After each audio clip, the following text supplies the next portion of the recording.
Eh bien salut à toutes et à tous, on se retrouve à nouveau aujourd'hui pour une vidéo sur Red Dead Eternal. Vidéo aujourd'hui qui sera une vidéo tutoriel sur la classe du Danslam. Le Danslam qui est une classe DPS corps à corps. Autant avant de commencer la vidéo, je veux prévenir que le Danslam n'est pas du tout une des classes que je joue, donc je vais essayer de faire mon maximum pour bien vous la décrire. Également le fait que je n'utilise pas les bonnes armes pour la classe et que mon Danslam est ridiculement faible. Donc voilà. Donc cette vidéo avait déjà été faite, sauf que doué comme je suis, je n'avais pas cliqué sur record micro, donc du coup en fait on tapait les mobs, mais on m'entendait pas en fait parler. Du coup la vidéo fait strictement à rien. Donc oula, par contre j'ai une glyphe qui est pas bien, augmente les zones de oh, va falloir que je change cette glyphe, c'est pas la bonne, c'est pas grave. Alors, le Danslam qui est une classe corps à corps, comme je vous l'ai dit tout à l'heure, c'est une classe qui se joue à l'épée, dans Slam bien entendu. Pour l'obtenir, vous devez avoir votre barde au niveau 40, il me semble, si je ne fais pas d'erreur. De toute manière, c'est marqué, si vous ne l'avez pas débloqué, quelle classe il vous faut et à quel niveau pour le débloquer. Donc, vous ne devrez pas avoir de soucis là-dessus. C'est une classe qui joue principalement en triple attaque, et elle a une, deux, trois triple attaques, dont une sous proc, c'est l'oiseau de feu. Donc, je vous expliquerai ça tout à l'heure pour voir les compétences. Donc on va parler de la classe. Pour commencer au niveau de ses passifs. Attaque physique et magique plus 15% si équipé d'une épée, ça c'est pour toutes les classes, il me semble, toutes les races il me semble. Ensuite gymnaste, vitesse de déplacement plus 5%, donc ça c'est le ratio humain. Ensuite les certificats. Sourire qui au niveau 1 diminue votre mal généré de 5%, puis au niveau 2 de 8%. Ensuite, vous avez corps dynamique qui augmente votre taux de parade si vous avez une arme à deux mains de 4% au niveau 1 et de 8%, 7% au niveau 2. Car c'est étonnant, c'est de la parade si vous avez une arme à deux mains. Or, le Grand Slam se joue avec des armes à une main en général. Après, je sais pas si... Est-ce qu'on... Instantané, arme blanche une main, arme blanche une main, arme blanche une main. Voilà. On ne peut pas utiliser de compétences en deux mains. Donc, ouais, c'est bizarre. Ensuite, vous avez maître des danses qui, au niveau 1, augmente votre taux de critique de 5% et au niveau 2 de 10%. Donc un certif qui est utile pour tout vos accord. Tenue de classe assez bizarre. Je les aime pas, mais bon, je les mets pour le truc de la vidéo, hein, parce que sinon je l'afficherai pas. J'afficherai mes fashion. Ensuite, les compétences. Donc on va caser ça. On va caser ça ici. On va essayer de prendre pas trop de place. Est-ce que ça marche là? Je peux pas la gripper comme ça pour la monter. Donc c'est pas grave. Alors la première compétence, c'est Superstar. Superstar qui est une attaque au corps à corps, qui attaque deux fois il me semble, et qui est renforcée si vous utilisez la compétence danse guerrière en même temps. Danse guerrière qui est un boost. Donc l'animation, je l'avais pas très bien vu. C'est basique, hein, voilà, c'est ça. Ensuite, vous avez la lame dansante. Lame dansante qui est une AOE triple attaque qui balance des pétales de fleurs. Youpi! Et qui tape 3 fois de suite avec les dégâts diminués à chaque coup. Bon, comme je l'ai dit tout à l'heure, c'est une classe triple attaque, donc forcément, triple attaque c'est toujours génial. Et à ce moment-là, c'est une classe triple attaque, vous allez me dire, mais pourquoi personne ne joue dans Slam? C'est parce qu'il me semble que le dans Slam en fait est une classe qui est pas très résistante en fait. Même si elle a des résistances, il me semble qu'elle est pas très résistante, du coup les gens rechignent à la jouer. Et après c'est peut-être le fait aussi qu'elle n'ait pas beaucoup de contrôle. Elle n'a pas de contrôle, si elle a le contrôle sous proc tous les DPS corps à corps, mais bon, pour l'avoir ce contrôle, faut y aller quoi. Ensuite vous avez le charme tape à l'œil. Le charme tape à l'œil qui est une AOE que vous devez faire à côté de vos cibles, qui réduit la précision et l'esquive. Voilà, voilà, je l'ai tué, désolé, mais vous avez peut-être vu le petit boost qui est apparu dans le monstre. Ensuite, vous avez la Samba Magique. Samba Magique qui est un boost qui réduit les dégâts magiques que vous subissez et renvoie 30% de dégâts. L'animation, je vais voir si ça marche. Si je le one-shot pas. Ah bah, je le one-shot. Je vais essayer sur un autre monstre. Je vais enlever mon arme. Ouais, voilà. Ah non, bah il n'y a pas de reflect. Je sais pas pourquoi il n'y a pas de reflect. Bref, c'est pas grave. Ça doit être que sur les sorts magiques à mon avis. Ensuite, alors je remets mes bonnes armes. Vous avez éloge de la patience qui diminue les dégâts reçus que vous recevez, vous et votre groupe, dans un rayon de 8 mètres. Voilà. Ensuite, vous avez un autre boost qui est la danse guerrière, qui est le boost principal du Dance Slam, qui augmente votre vitesse d'attaque et votre taux de critique. Voilà, donc vitesse d'attaque plus 199, taux de critique plus 199. Donc c'est le boost principal à monter, hein. Il n'y a pas photo. Si on pouvait avoir ce boost là sur toutes les classes physiques, ça serait génial. Hop. Donc ensuite, vous avez la séduction.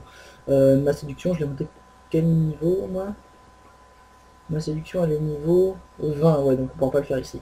En fait, séduction, ça envoûte les ennemis et ils sont dans votre côté pendant un certain temps. Mais ça fonctionne que sur les monstres qui sont égales ou inférieurs au niveau de la compétence.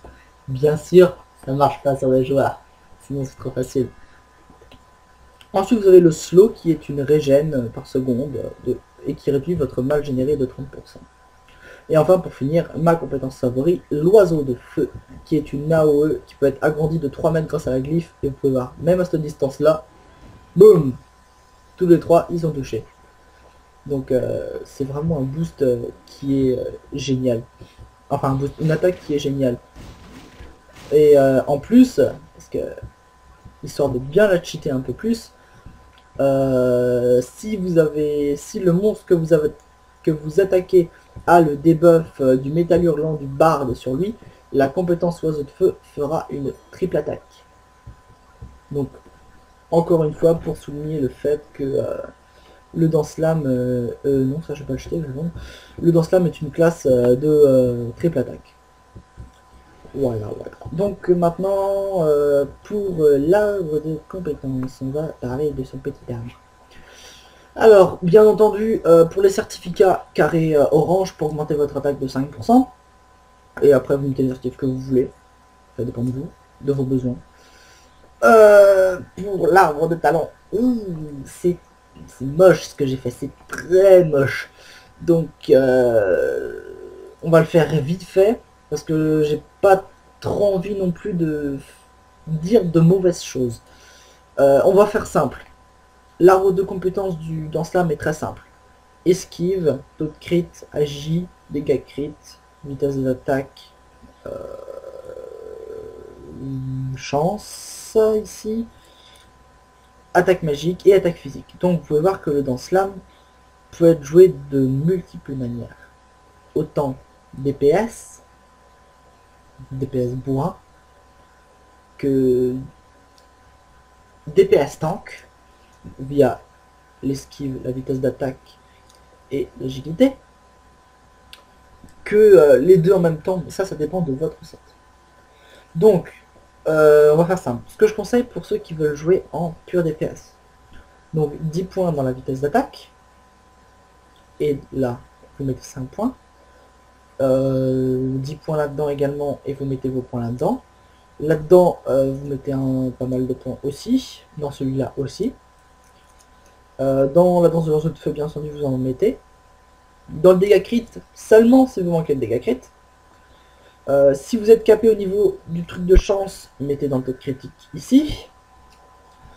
Et bah, je pense que ce sera bon. Donc en résumé, on va faire ça, ça, ça, ça, ça, ça, et ça si vous pouvez. Pour un Dance Slam DPS. Pour un Dance Slam DPS tank. Les points dans l'esquive, mais en priorité dans l'agilité ici. Ensuite dans l'esquive. Dans votre vitesse d'attaque, donc également dans Superstar. Dans l'attaque et l'attaque magique, je pense que ce serait une bonne idée de le mettre. Dans l'oiseau de feu. Donc en gros ça ferait ici, ici, ici, ici, ici, et ici. Si vous avez, et ici, je sais pas si je l'ai dit. Si vous avez des points supplémentaire une fois que vous aurez... Quand... Oh là, attendez, il y a les élites qui veulent me dire bonjour. Oh, vous voyez quand même que c'est des montes niveau 53 quoi, et je tape comme une bouse. Dans cela mais trop pourri. Donc si vous avez des points en trop, c'est ça que je voulais dire, mettez vos points dans la chance et dans la samba dans la danse guerrière. Voilà. Donc je suis pas... Vous pouvez voir quand même que mon arbre de compétence est très très mal fait. C'est pour ça que j'ai pas tellement envie de me prononcer dessus. Ce que je peux vous dire par contre, c'est qu'il y a des points qui sont inutiles. Par exemple celui-ci et celui-ci. Celui-ci et celui-ci. C'est les quatre là, ne mettez pas de points dedans. Celui-là, ça dépend si vous manquez de précision, mais en général vous avez la chance pour rattraper. Donc je pense pas que ce soit nécessaire d'en mettre là non plus. Là, n'en mettez pas. Je pense pas que ce soit vraiment utile. Là, j'en ai mis un, mais n'en mettez pas non plus. 20% sur quelques points de vie, c'est strictement inutile. C'est pour la régène. Et voilà, je pense qu'on a fait le tour. En ce qui concerne le set, bah, c'est à vous de choisir votre set. Moi j'ai fait champ 7 dégâts crit bataille honorable. C'est un bon set, hein, c'est à vous de voir. Sachant qu'on peut jouer dans Slam autant en DPS pur que DPS tank, donc esquive des attaques, avec ce genre de set. Eh, vous voyez quand même, mais aux autres feux, même avec à cette distance là, je l'ai pété la tête lui. C'est pour montrer que cette glyphe est juste génial si vous êtes main dans Slam. Donc, oh allez. Allez, on va faire vite faire un petit donjon. Pour voir sur la map là. Pour voir ce que ça peut donner en 0-10 mon dans Slam. Je vous préviens, comme je ne suis pas un main dans Slam, ça peut très bien être catastrophique. Je peux très bien me payer la honte et ne pas réussir à faire culte de Mara. Donc attendez-vous, ne vous attendez pas à avoir un truc parfait. Voilà, c'est ça que je voulais dire. Ensuite, pour parler des nouvelles, tout à l'heure, j'ai essayé de faire la vidéo sur Pokémon. J'ai commencé avec Fraps, mais ça marchait pas. Ensuite, j'ai filmé avec Camtasia, et ça n'a pas marché non plus. La vidéo a été enregistrée, mais pas enregistrée, et supprimée, pourquoi je ne sais pas. Donc, le let's play sur Pokémon est à nouveau et malheureusement reporté. Pourquoi je sais pas. Donc du coup je vais contacter mon poteau, mon pote Kyriel là, il va me montrer comment il a fait parce que moi j'y arrive pas. Et c'est pas normal parce que j'avais réussi une fois à le faire sur mon autre PC. Et là j'y arrive plus, je sais pas pourquoi. Bref. Donc le let's play est encore retardé. Du coup je pense que je vous ferai un let's play sur Rock Kingdom. Oh, oh, j'ouvre une boîte et hop là un PNJ. Ah d'accord, bon, sans doute un PNJ tout faiblard, mais bon. C'est pas grave, c'est un PNJ quand même. À cette distance là j'ai même... Ah ouh, il a revanche sanguinaire. Ah Bobo, Bobo, Bobo. Non. Tu vois, quand je vous avais dit que j'allais le fail. Bon enfin, je l'ai pas tellement fail, c'est à cause de la revanche sanguinaire, mais bon quand même. Je suis dans Mara quoi. Oh la honte. Oh je me tape la honte sur la vidéo quoi. Bon, vous me direz, je pense que n'importe quel DPS qui fait culte de Mara à ce niveau-là et qui a revanche sanguinaire, il se fait allumer la gueule. Bon, du coup, on va passer le boss là. Hein.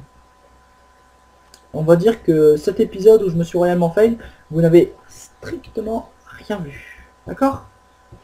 Vous n'avez rien vu du tout. C'est une illusion. Ouais, je me prends encore cher à cause de la revanche sanguinaire, le boss à cause de mes AOE, quoi. C'est pitoyable.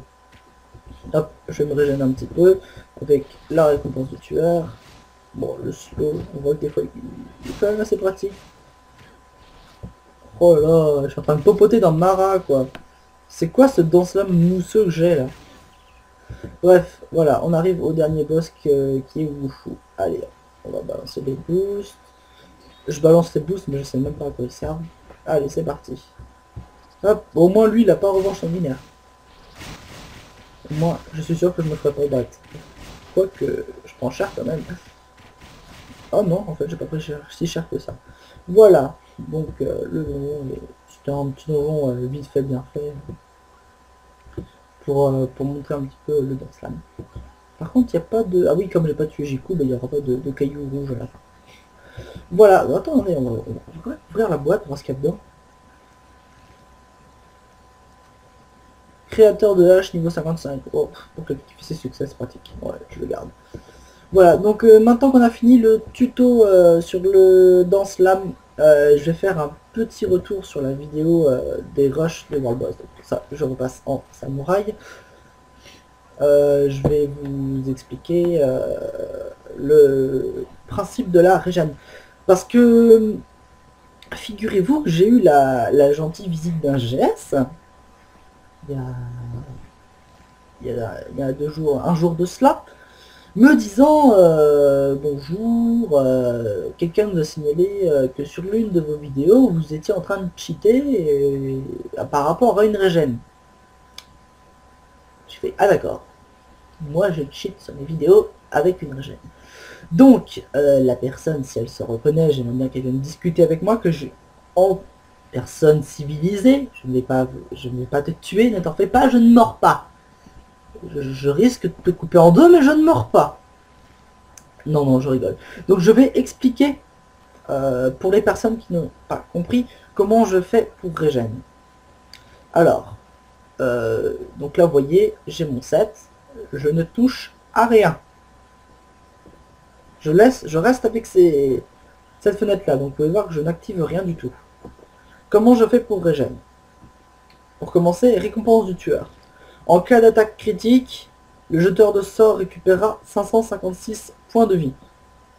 Taux de critique que j'ai ici à 69%. C'est pas mal quand même, donc 69%. Mais bon là, 69% parce que j'ai pas mes vrais trophées, mes machins, donc là c'est un peu un taux de critique pitoyable. Ensuite, le Bandersnatch, qui est le katana éveillé de niveau 75. Regardez bien sa proc. Les 5% de chance que les attaques générales déclenchées vous soignent de 30% des dégâts infligés par l'attaque générale. Donc, en français, ça donne... J'ai 5% de chance que les attaques que je frappe me régènent des 30% des dégâts que j'ai infligés à la cible.